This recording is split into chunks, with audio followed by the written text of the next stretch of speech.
Hey everyone! If you're enjoying the coverage of the Pro Play Tour Online series, just remember, you can play in one yourself. Every Thursday you can enter our free weekly 64-player tournament with invites to the entire Top Cut. Every Saturday is our weekend championship, where you can enter a YCS-type event with 100% payout and even a cash payout option. The more players, the bigger the prizes. Can't commit time to play in our one-day events? We also host multiple 8-man pods daily, ready to fire on demand on your own schedule. All these events award invites to our free invite-only Players Championship, May 9th through 10th, with prizes supplied by our sponsors. For more information, visit ppgeventmanagement.com and come play with the pros. We're back with the YuGiOh Pro Play Tour Online series, free weekly, number 6. Just going over the results of the last duel we featured was a tie. Pascal did not win. They were talking about it once the duel had ended. Pascal admitted that he didn't gain life points, but it doesn't matter because we are in round 5. We have an interesting matchup for you. We're at table 3. I'm going to check the placings of both these players. Sfarkion is XO1 and Edvino is XO. So they're both undefeated, but Farkion has a tie. So he's down by 2 points, but still not a problem. So it appears to be Burning Abyss versus Farkion playing Burning Abyss against Eldlich, Synchron Eldlich. Nice and standard stuff.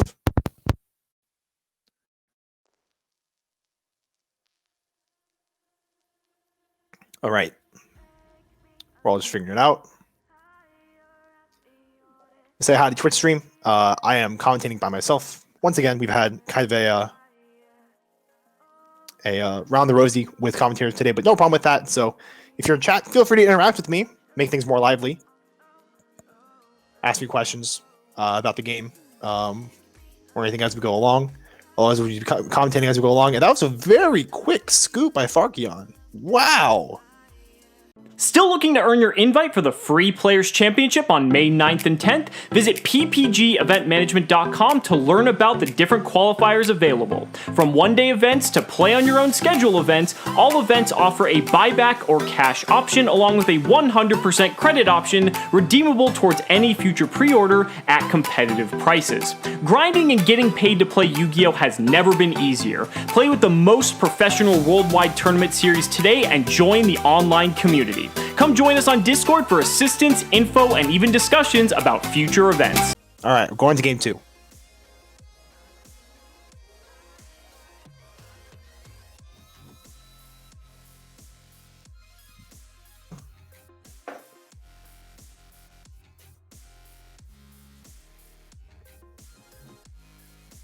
Chat, so I cannot see table talk, cannot hear table talk either. So I'm just going based on what I see on the board. The tour guide is resolving, it seems.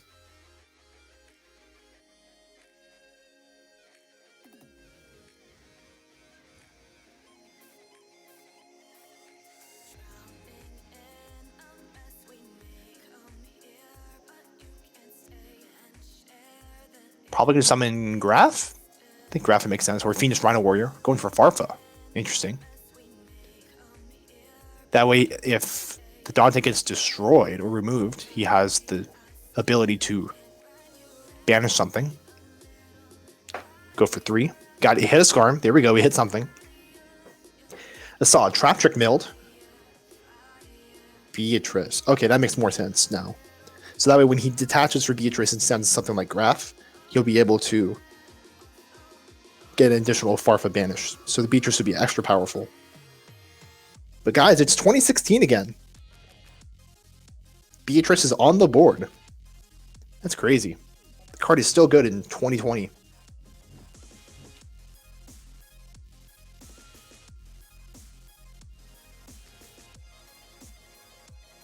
Battle phase.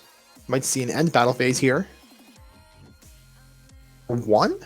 Probably just gonna get rid of the spell trap. There's no way it's that good that he gives up Beatrice.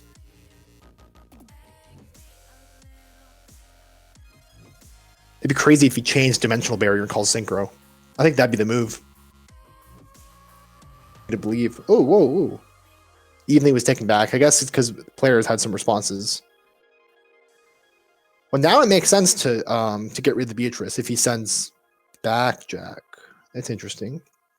He's just trying to get the value out of the Beatrice now. He can banish Beatrice with Farfa, and that's what he does. His graveyard effect activates.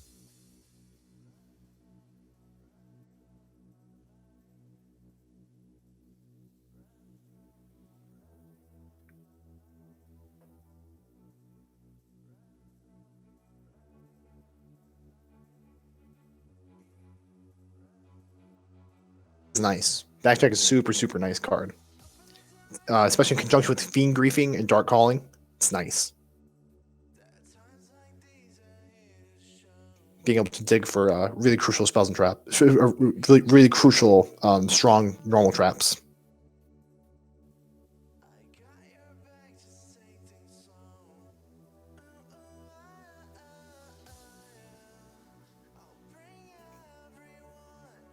Two. Someone in Twitch stream asked, "What's your guys' favorite deck so far?" I actually really like Sky Striker. I think that might be an unpopular opinion because it's very boring to watch, but it's really fun to play. I think it's kind of fun to watch too because it's really technical. It's kind of hard to sack really that much with Sky Striker. It really is just like some of the best technical play that you see. I also am a fan of Eldlich. I think Eldlich is actually quite fun to watch because it's not, especially in like when two good players are going at each other with Eldlich, the technical play is also pretty intricate. I don't care much for Adamantipator at all, but probably I'd say Eldlich or Sky Striker. I think Madolche is boring. That's just my opinion, but it's okay. Now this part of Eldlich where it goes all synchron, that part's that's not what I'm referring to when I say I like Eldlich. These are not the cards that I like. Here comes the boy, Noodle Fiber.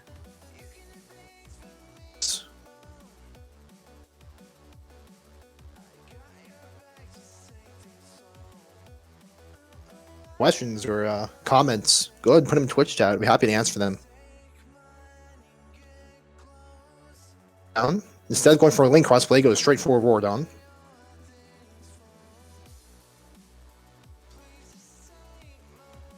Token Collector, there it is. The spicy tech coming down to destroy all the tokens and prevent further tokens from being summoned. He's level 4 though, he's not level 3. We had 100 players in tournament today, so there are 7 rounds of Swiss. There are 2 more after this.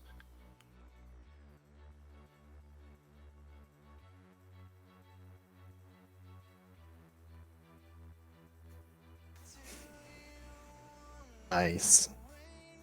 Yeah, when a token is summoned, you can summon him from the hand or graveyard.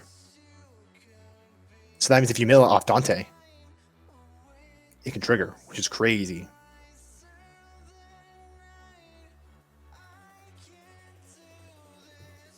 Going to be able to extend a bit. At least make a formula.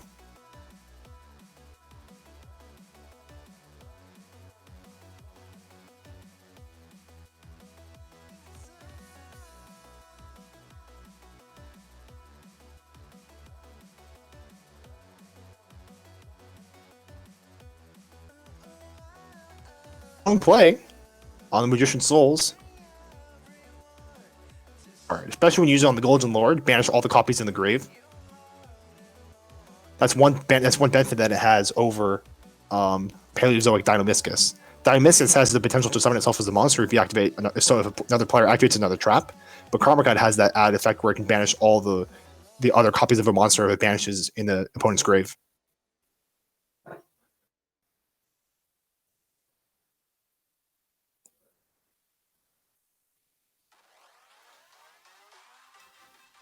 Well, after really putting a stop to this Eldlich board, well, the Synchron board, we don't know. I mean, it should be all fine in the Eldlich department depending on those sets, but the Synchron strategy definitely got stopped pretty concisely by Token Collector.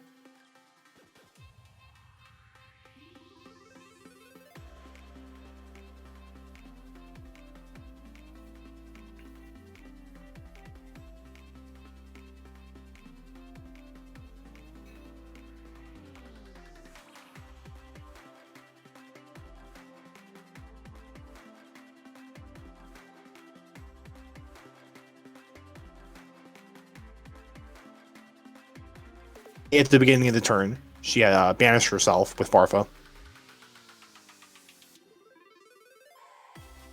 Step of the battle phase that happened. Backjack's graveyard effect, we'll be able to activate the top card, and since it's a normal trap, it's going to be able to set. Burning Abyss really climbing ahead right here.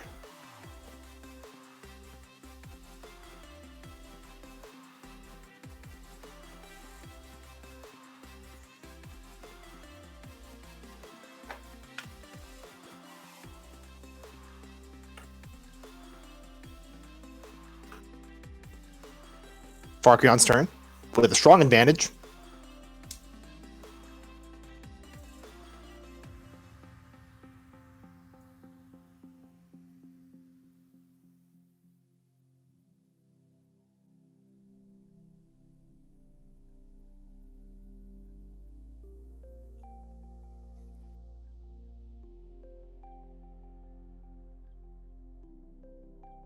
Comes down. The tour guide that was searched off Skarmoth last turn.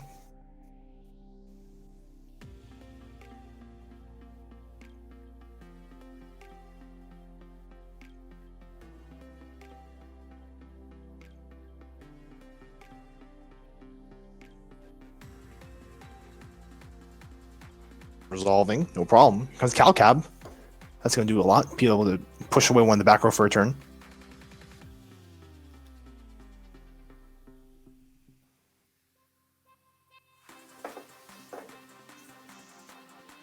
Masquerena. Activate.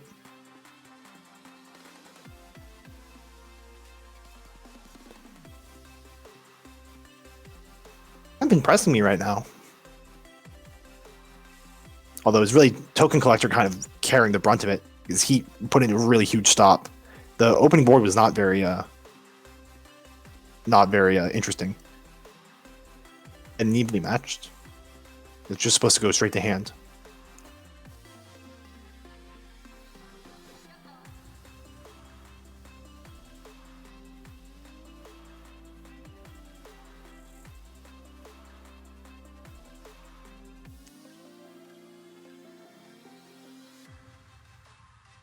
In the clock, he scooped game 1 pretty quickly, so that way he won't have to worry about time at all in games 2 and 3. Time is definitely a concern in a deck like Burning Abyss because of how grindy it is. So I think that might have been a good decision to scoop as soon as he did in game 1. Because I think he's coming ahead in this game 2 here. Summoning Tristana that can't be destroyed by effects because of Masquerena. So it's safe from Conquistador. Pretty bad. That's pretty devastating, actually.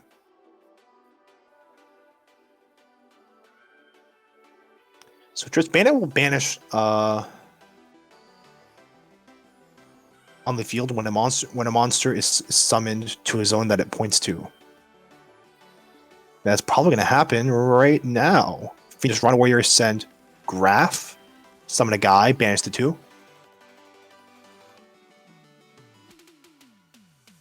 That's insane. That's super strong. Fact. So the monster will summon and it immediately destroy itself, but your Tristana will still trigger.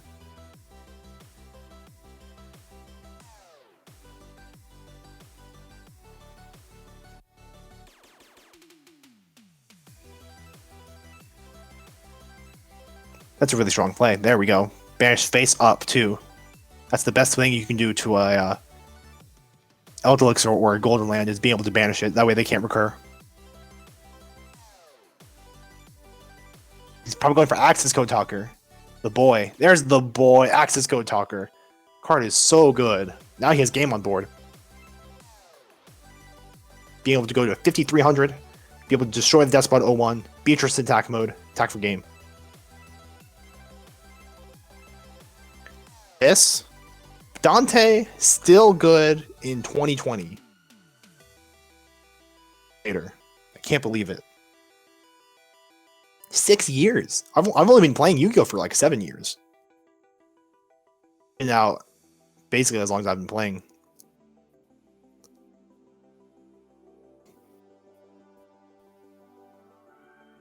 So we should be going into game 3 right here. Takes 25. And that's game 2. Finish. All right. We're going to game 3. First. That was his choice. He's going to try to do a wombo combo with Needle Fiber. The Pick Your Own Adventure, where if you resolve Fiber, you can either end on Bro Savage draw 4 or VFD draw 2. And he drew Hand Trap.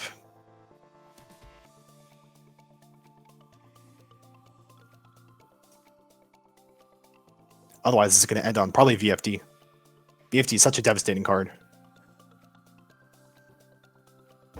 Hawk of Fibrax does get ashed. He can have a quick draw synchron to extend through this, but it's unlikely. It is not that many players play that anymore.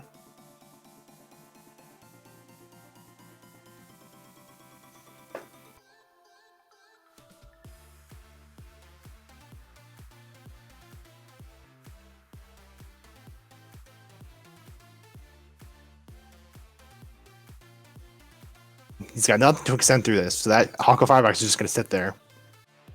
Oh, he's going to DD Crow before the end of the main phase 1 on the Golden Land to prevent it from banishing itself and sending an Eldlich. I like that play too. I've always been torn though in terms of whether or not it's more correct to Ash or Veiler. Okay, you can't Ash Auroradon, so the Ash was definitely correct on Hawk of Firefox. But I guess like a deeper question is it better to Veiler or Impermanence Auroradon over Hulk of Fibrax? Because with the Needle Fiber here, it can banish itself to summon Formula Synchron and get a draw. Whereas with the Auroradon, it literally just sits there. And they've invested more. They've invested in Auroradon in their extra deck, and it's not a guarantee that they play another. So, you know. But I've seen more players more often not use it on Needle Fiber because not many players play the Quick Draw Synchron to extend through it. So here's Graph.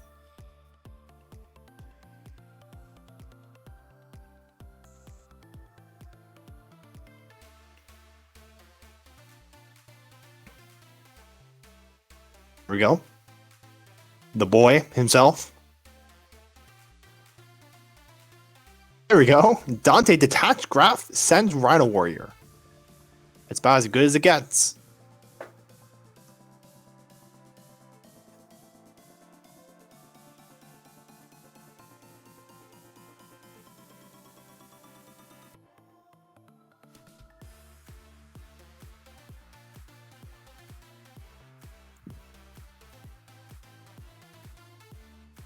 Graph chaining to Rhino Warrior. Probably sends Seer, maybe. Get rid of one of the sets. Yeah, Graph can go ahead and summon Seer.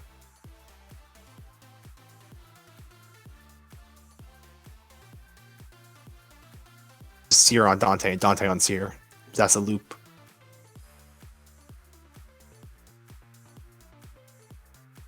Nice card. Doesn't do a whole lot, but it does enough. For how free it is, it's good.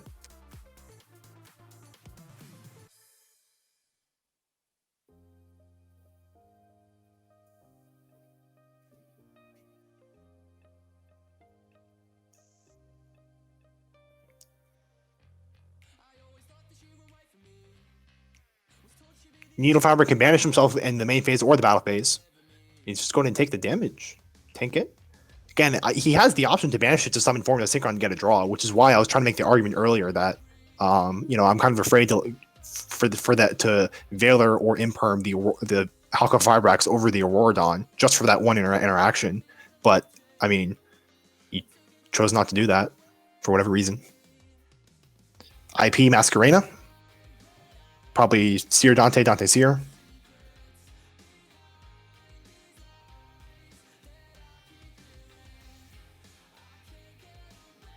Citrus.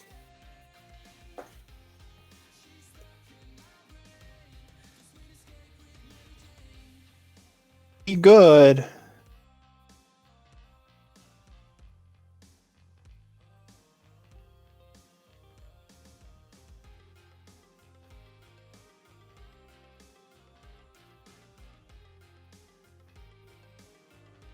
Anything else sparking on him? I think he's good. No Scarm. I think he's done.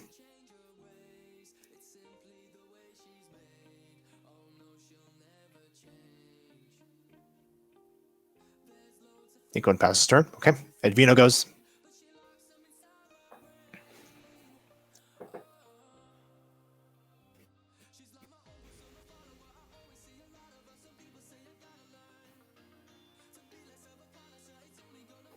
Lord, and probably a Speller Trap. She's going to threaten to send something. Probably Beatrice. Sends the back row. So he plays Dynamiscus and Karma Cut. Yeah, just playing all the things possible to banish the Golden Lord.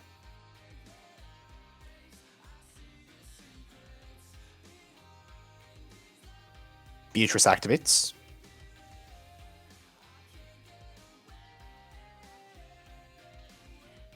Yeah, he's not so keen on getting... Oh, he's using Backjack, trying to get another trap.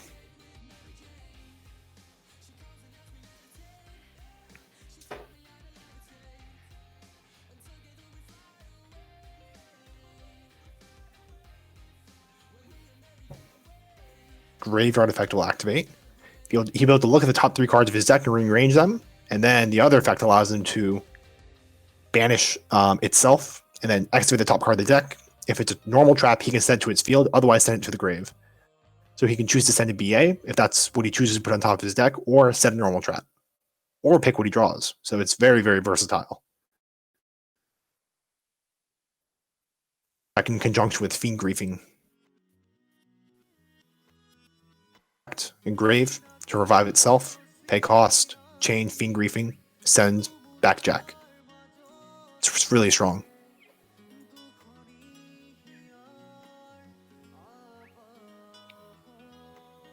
Destiny's banishing itself.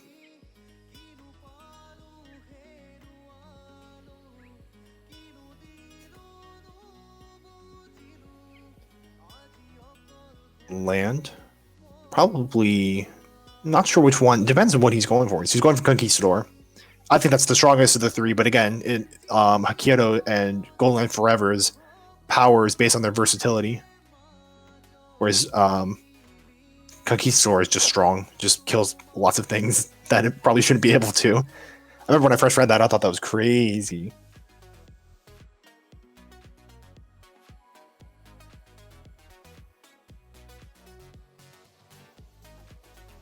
The Golden Lord is back by sending Conquistador, and he's at 35 now.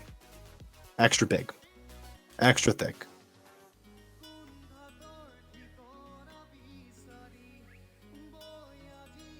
Battle phase. At the end to the main phase 1, Masquerena looks like it's trying to activate. Wonder what he's going to summon. Oh, he's got another Conquistador. So it's going to come up and then destroy the Masquerena. Then he won't be able to link summon anymore. Conquistador during the end phase, but that's alright because you'll be able to stop this Masquerena. I'm not sure what he was afraid of him summoning. Maybe a Unicorn, but it still wouldn't have been... Actually, no. Unicorn on this Masquerena, off of the Masquerena, would have been pretty devastating. Well, given how much he invested in order to summon the Golden Lord, I think this is a really good play for Edvino.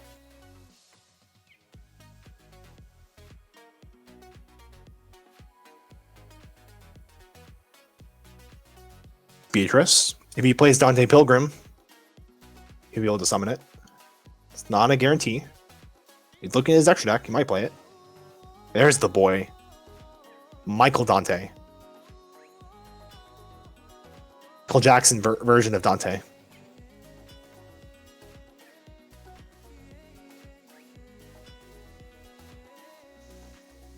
Allows you to discard a Burning Abyss card in order to draw a card during either player's turn.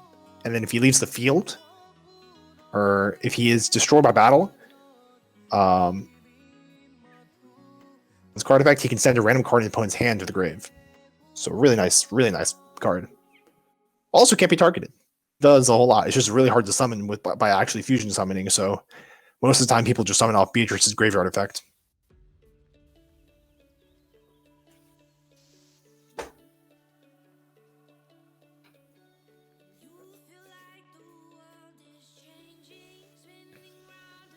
Things going on. It's here to draw one. He's kind of digging right there.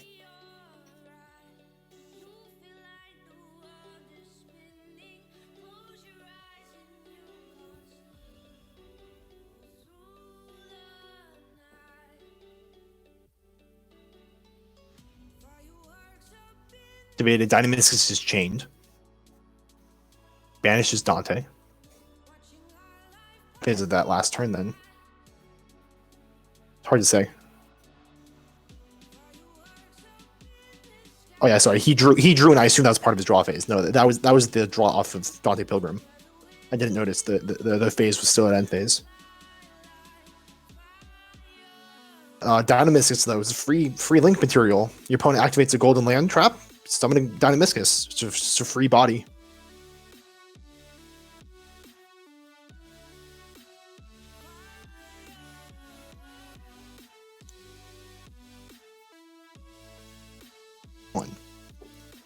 It's game 3. This big, undestroyable by card effects, Golden Lord, and 2 boys. Tour Guide's good. That's a good first step. That gives him access to just about anything now. Yeah, I think he's fine now. You make access code talker. Oh, we go into fiber. There we go.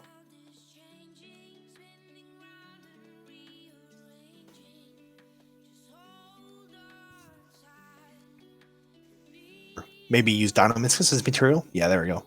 That Dynamiscus will be vanished. Yeah, there we go.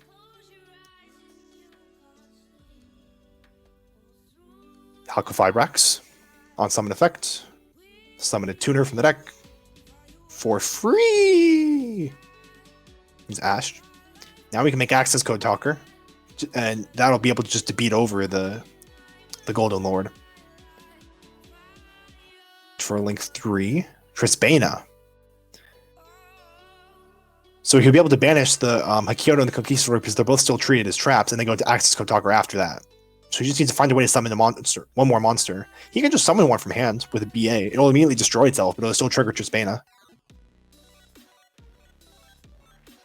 Access Code Talker. There's the boy. It's like my favorite card out of Eternity Code. Access Code Talker. 5,300 attack. That's so strong. He just used Dante Pilgrim to discard Farfa and draw a card. Now Farfa's graveyard effect banishes the Golden Lord until the end of the turn. Attack for game. Bish Bosh. Burning Abyss. There we go. Hey, everyone.